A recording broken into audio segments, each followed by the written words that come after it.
Well, I'd crouch down a little here. Before we get started, I've left the stock repair set up overnight, and I removed the masking tape, and you can see where the resin has cast a toe there. It looks like we do have enough to work now, and it's nice and hard. Some of it actually ran down to the masking tape, and this stuff has a nasty habit of running everywhere, which is why it's always a good idea to add a little more than you think you're going to need to build it up, rather than ending up short. So a relatively simple matter now to contour this resin and then rechecker it, and we'll get on right on with that.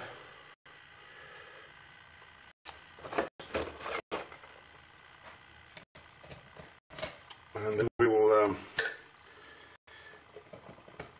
do a little refinishing to get rid of this little dam that I made here out of modeling clay. That's not part of the final design. So just work it down with a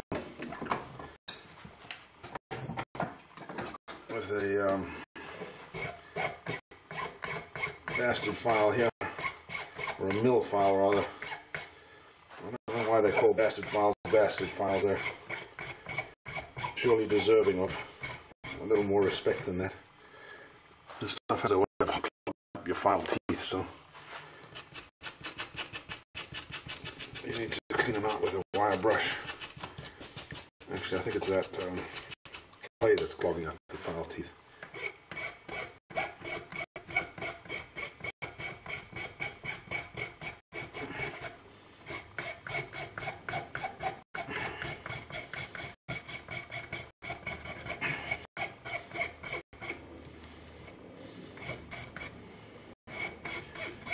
Turn it over.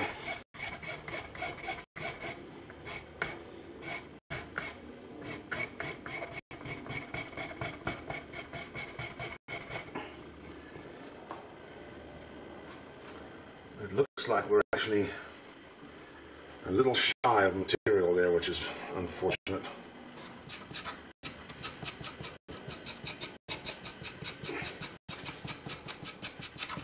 I should know better, because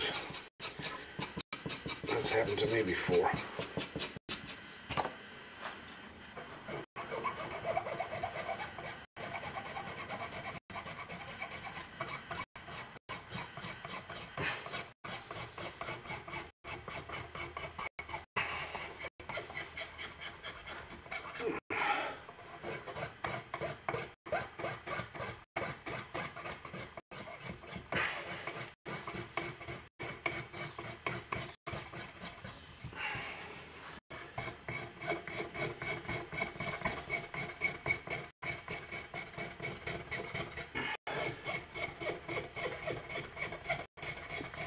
Let me get away with it and just blend it in a bit. There you can see the spot where I'm a little low spot there, and that's because I didn't put enough resin in that.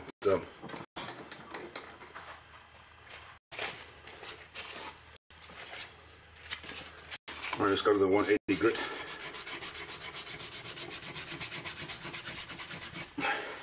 We have to clean up this area where the resin seeped under the tape.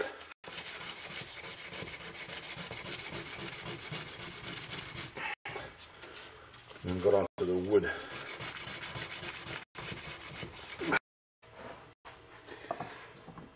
Alrighty, we left off as I was working down the new toe of the buttstock here, and I've completed that process now. As you can see, the repair is pretty much done. I used a product furniture touch-up marker to darken the new wood to match the old wood, and that's come out quite well. I will contour and smooth up the resin insert. I have rechecked or restored the checkering in this area here.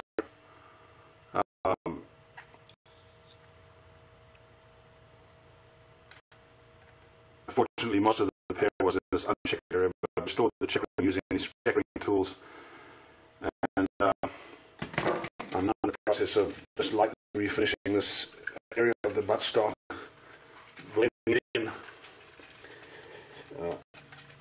to the rest of the finish. I don't want to refinish the entire buttstock, it's not necessary. And too much refinishing is not a good thing on vintage guns. You should only restore what's necessary. I got rid of the spotting on the stock using some lacquer thinners, and that was confined to this area here. So we'll put the stock aside now to season a little bit, and then we'll just follow the normal procedure that I've illustrated in the past for refinishing of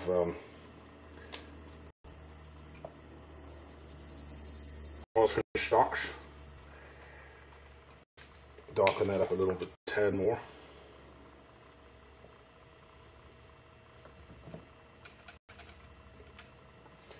And then while we're waiting for that to dry, and that's unfortunately a time-consuming process, and there's no getting around that, we will be working on the barrels. So let's put that aside. I'll put it in the sun a little bit later, and that accelerates the drying process. And we're now going to work on the barrels. As I mentioned, there's nothing really to be done on the barrels except I'm going to etch them to bring out the damascus pattern. My first step is to degrease the barrels, and in order to do that properly, I remove the extractor, because that's where most of your grease hides, is in that bore where the extractor sits, and behind the extractor. So I've got to get rid of that because grease won't interfere with our etching. So I remove the extractor. I'm going to put the little screw, retaining screw, back so I don't lose it. Those things are easy to lose, and they're a pain in the BUTT to replace. I'm going to use a automotive product here called Super Clean Cleaner Degreaser. It's some kind of caustic solution initially to spray the barrels and get the old grease and so on off them. And then I'm going to rub them down with a little bit of lacquer thinner before I dunk them in the acid bath. So nothing too exciting here. You're not supposed to get this stuff on your hands, but I figured my hands could use a degrease as well. So I'm going to get plenty down here in the area where the lumps are and the extractor is. You know, this grease is absorbed by the oxide on the surface, and that product will get them out. So give me a second here while I wash up. I'll be back. Alrighty, we've given that some time to work. I'm now going to give the barrels the boiling water treatment to wash off the residue. And I should actually get a pair of gloves.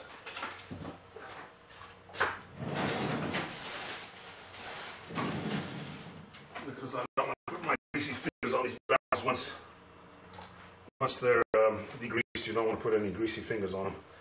The acid doesn't like grease. Obviously, it wants to attack the bare metal. Anytime you put this residual oil or grease on the barrels, that will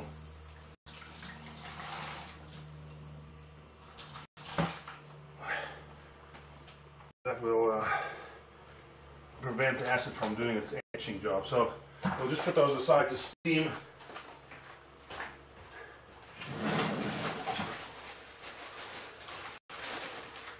And we now need to protect the bores from the acid, and to do that I use some rubber stoppers with some ventilation holes in them. So put this aside.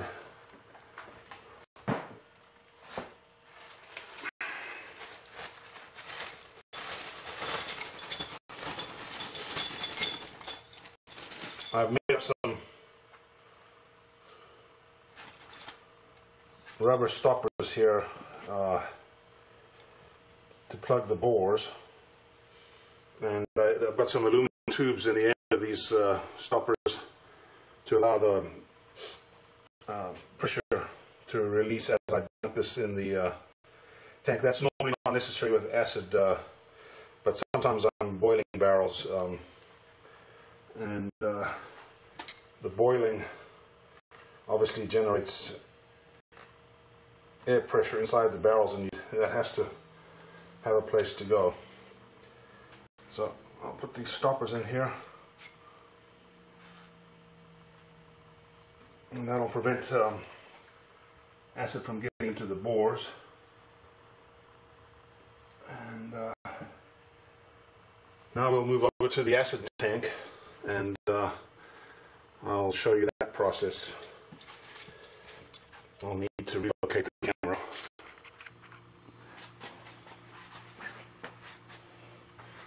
Alright, we use, I've got 3 tanks here.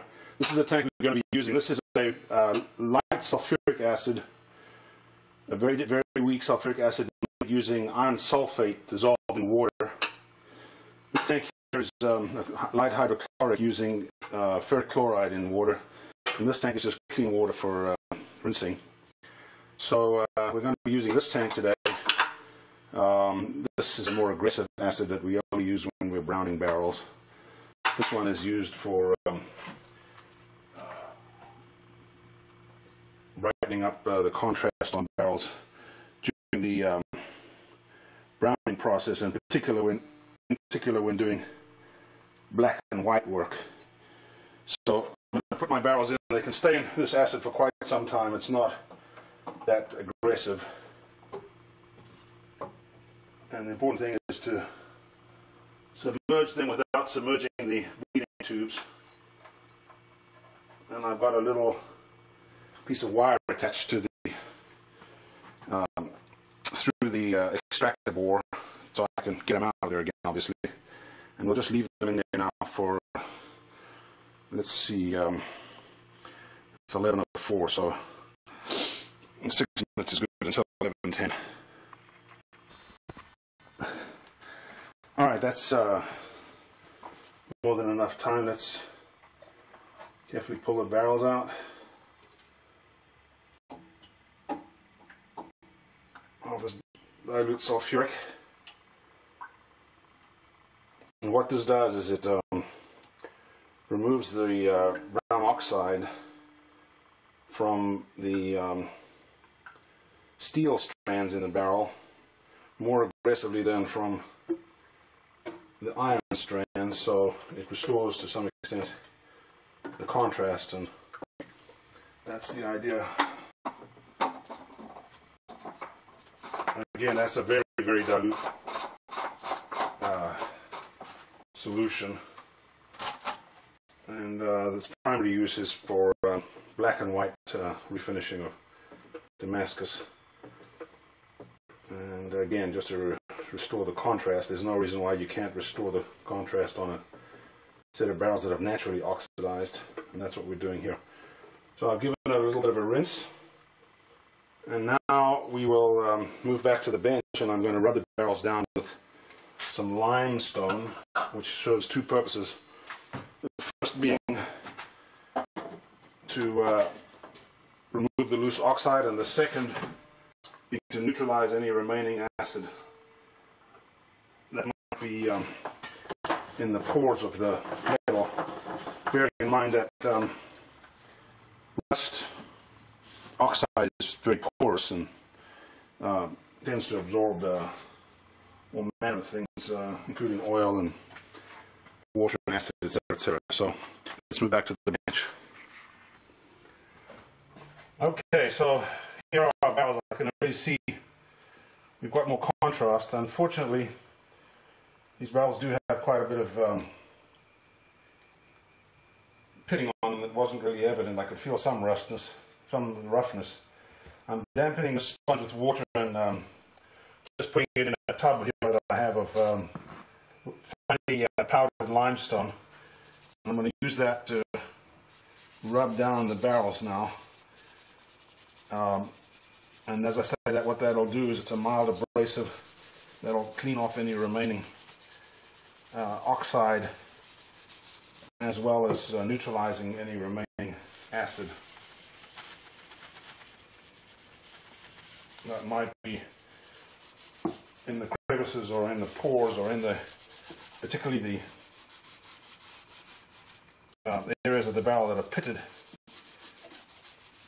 They have a fairly thick layer of oxide on them, and that oxide will absorb pretty much any type of oil or fluid, water-based solution, i.e.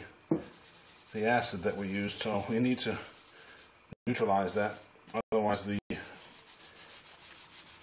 barrels will actually rust visibly overnight. So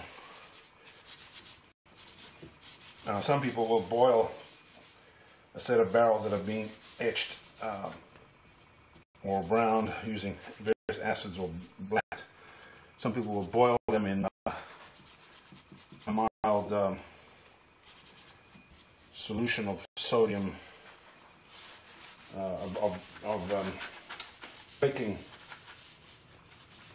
baking powder, I believe, which is sodium bicarbonate, which is also to effectively neutralize acid. But I prefer this method because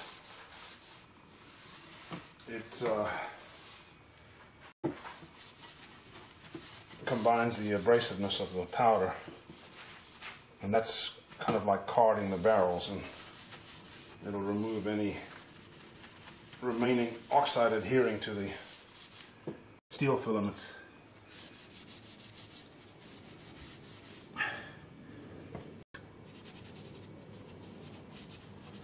Okay, well, I think that's so much for that.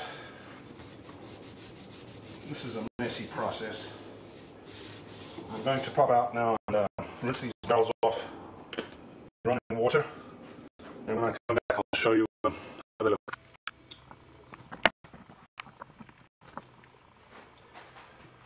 Okay, well, rinse them off in running water, and I can remove my plugs now.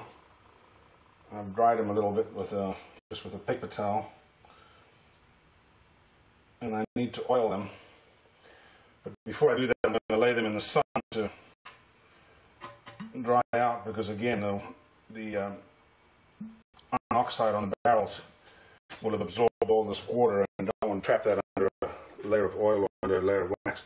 There was quite a bit of corrosion on these barrels. You can see the contrast quite clearly now, but all the spot is pitting or corrosion, that external corrosion that was under the round finish. Unfortunately, the process of etching highlights that, and the only way to get rid of that is to completely refinish the barrel, which involves polishing down to bare metal, and then taking the barrels through the brown or blacking process, as the case may be. I'm going to just leave these now as they are for a while, and I may come back and re-black them at a later date, but had there been less corrosion on the barrels, we would have been able to call it quits at this point. Unfortunately, they probably looked a little better in their old brown state than they do now, with the surface corrosion highlighted in various areas. I'm going to, when I oil them, I'll rub them with some steel wool, and that will cut down on the sparking. But unfortunately, that also brightens up the that kind of papers over the contrast, because you take oxide off the iron strands as well, and you end up with barrels that are just uniformly shiny. But I'll do that judiciously with a little steel wool and some oil once the barrels are fully dried. Okay, well that pretty much concludes our session on barrels. We rejoined the barrels and attempted to improve the contrast. All that remains to be done now is to, as I say, oil the barrels, and then I'm going to reassemble the gun and lubricate the action externally, and that will be the final episode. Again, thank you for your time.